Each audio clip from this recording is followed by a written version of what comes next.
बिना माता पिता की मोहनी बिटिया की कहानी। मोहनी अपने घर से निकलकर नदी के पास आकर बैठ जाती।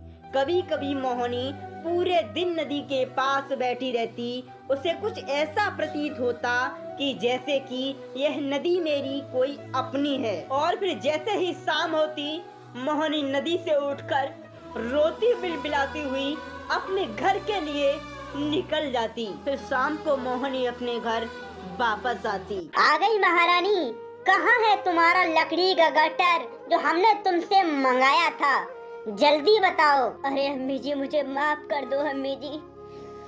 नदी पर जाने के बाद मुझे कुछ ऐसा याद आया जिसने मेरे शरीर को तोड़ दिया अम्मी जी। हाँ हाँ महारानी, पड़ गई हमारे पीछे। तुम्हारे माता पिता तो तुमको छोड़कर चले गए, तुमने हमारा जीना हराम कर दिया। अरे अरे सलोनी, ऐसे बिटिया को धमकाओ ना।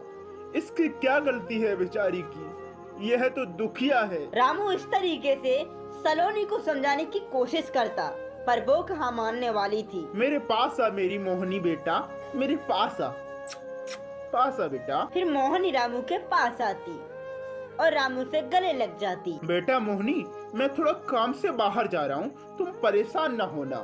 रामू इतना कहकर घर से निकल जाता है।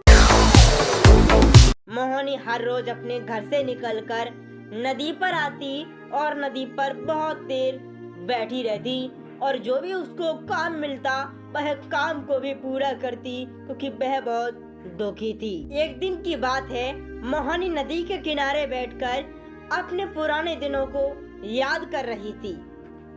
तभी वहाँ पर मोहनी को देखकर एक जादुई नागिन आ जाती है और मोहनी से कहती है, अरे बेटा, मैं तुम्हें बहुत दिन से देखती आ रही हूँ। क्या कारण है जिससे आप नदी पर आकर बहुत तेज तेज रोती हो और अपने पुराने दिनों को याद करती हो?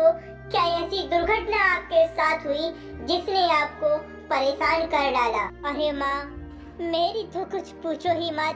मैं एक बहुत बड़ी दुख आ रही हूँ। ना तो मेरे माँ है और ना ही मेरे पिता हैं। मेरा कोई नहीं संसार में, कोई नहीं। अरे बेटा, ऐसे दिल को छोटा नहीं करते, हम तुम्हारे साथ हैं। जब भी आप पर कोई विपत्ति पड़े, हमको याद कर लेना, हम तुम्हारे साथ होंगे। माँ, मेरे संसार में कोई नहीं। जब मेरे माता पिता को ही भगवान ने मुझसे छीन लिया तो मुझे ही इस दुनिया में रहकर क्या करना? मोहनी बेटा, घबराने की जरूरत नहीं। आप बस मेरे साथ चलो। इतना कहकर जादुई नागिन मोहनी को अपने साथ ले जाती है। राम सीता लक्ष्मण की कार्टून्स। भैया राम, मेरा मन कह रहा है कि आज मैं जंगलों में जाऊं और वहां जाकर शिकार खेल कर आऊं। मुझे आज्ञा दीजिए, मैं जंगल में घूमने जा रहा हूं। लक्ष्मण भैया, जंगल में तो आप जाओ, लेकिन मेरी बात का ध्यान रखना, वहाँ पर किसी ऐसे कार्य को, ऐसे जीव को नुकसान न करना जिससे हमारी आत्मा को शांति न मिले। भैया राम, हम ऐसी कोई गलती नहीं करेंगे, बस हमें आज्ञा दीजिए। जाओ भैया लक्ष्मण, जाओ और जंगल में खूब मौज मस्ती करना। पुरुषोत्तम श्री राम लक्ष्मण को आज्ञा दे देते हैं और लक्ष्मण घर से निकलकर जंगल के लिए रवाना हो जाते हैं।